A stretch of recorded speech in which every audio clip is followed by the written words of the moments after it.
What's the point of stand-up? I'd always choose to sit down instead.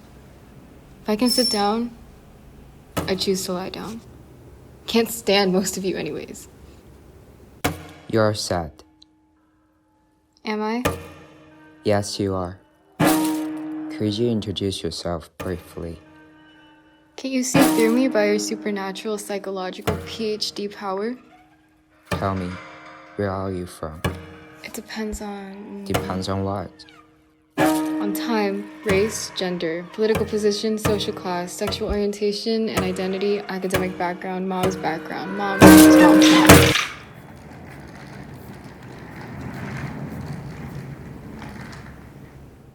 My mom's blood came from north and south. Dad's from west and east. And you really came from? Do you remember the time you were born? Okay, then start from any point in time.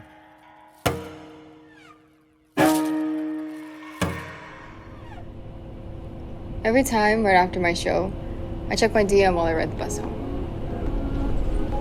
There are some cheers and full of bitches who can't seem to forget about me.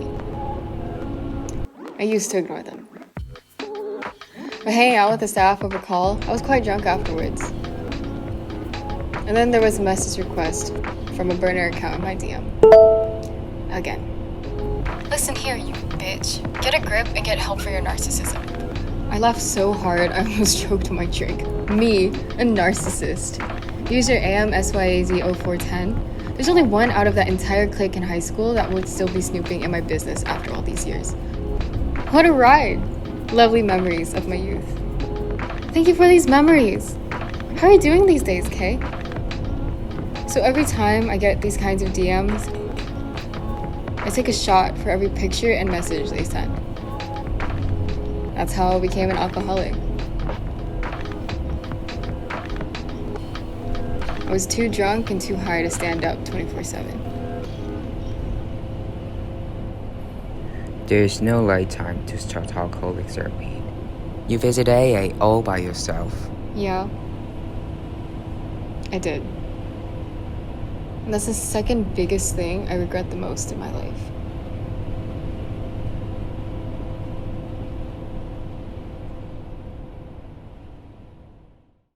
Global Village. All kinds of people. It's AA. No matter who you are, all losers are there. Smart loser, funny loser, rich loser, normal loser, loser. AA is the place. The heaven of people who came from all quarters. It's where my parents came from.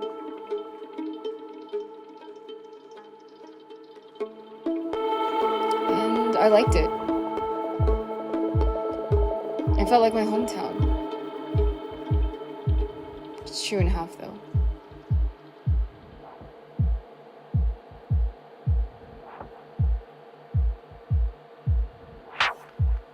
After I started to hang out with AAs, my DM became a huge, quantitatively huge international anonymous dick archive. But I couldn't even imagine who in AA spread my account.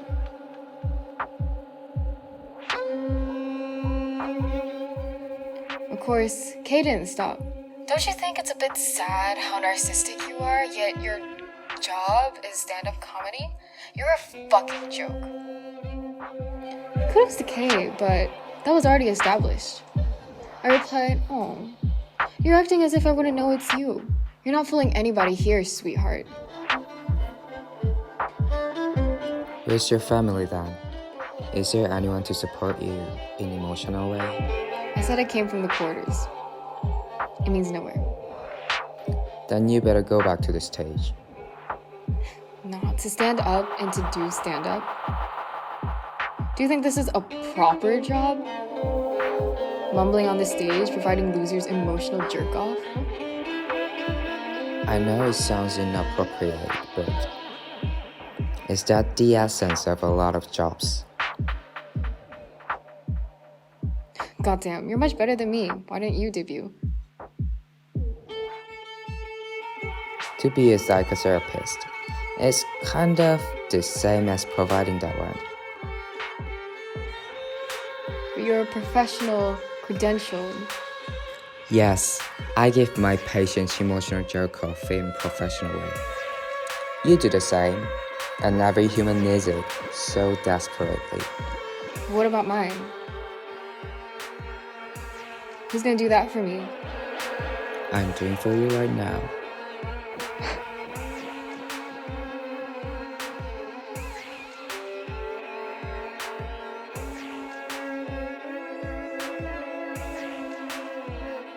How was life in the States?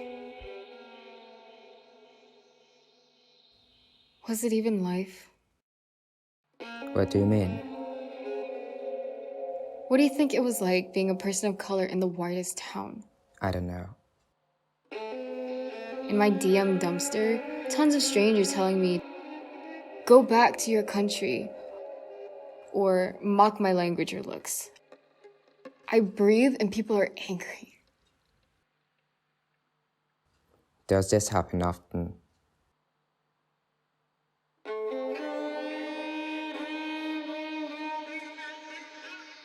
Of course. And for a while it hurt. I've already learned English, but not enough to fit in. Whenever there was a shooting, I would post on my Instagram story about it. I'd be angry. And white people, they interpreted my post as me villainizing them. Because the shooter was almost always white. But it wasn't about them. It was about me and my people. And you know what? They're always the same guys asking me to satisfy their yellow fever or reprimand me for having an opinion. So what did you do? Turn to stand-up comedy, of course. Use my struggles, turn them into jokes to make light of my situations, and maybe someone in the crowd relates. Maybe they understand. Because sometimes I don't. Sometimes I don't realize the microaggressions, the gaslighting in my DMs. I learn enough from audience reactions. And at the end of the day? My inbox is flooded again. Some with fans, some with stories of them feeling seen after they attended my show. But of course, life is all about balance, right? It's the white Americans angry at my DMs again.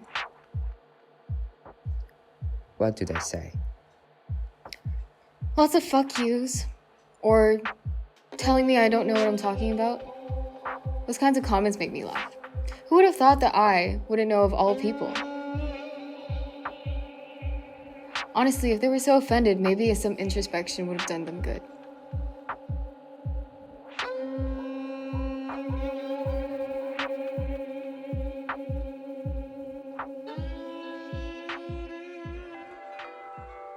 I'd sit in silence in my room sometimes, wondering what I can change. Plastic surgery is an option. But you know, my job bankrupt 24/7. Even more, I'm not trying to be the second Oli London either, changing my race or whatever bullshit.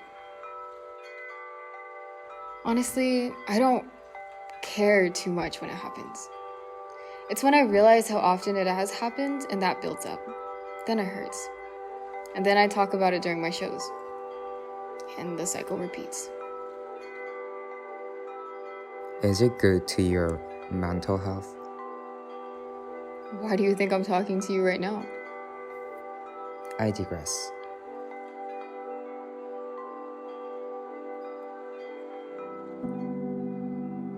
Isn't it done? Feels much longer than usual. Done. Then I'm off. Got nothing left to say. No, you have. Nothing left that I can tell you. Then you can tell me at the next session. Peace.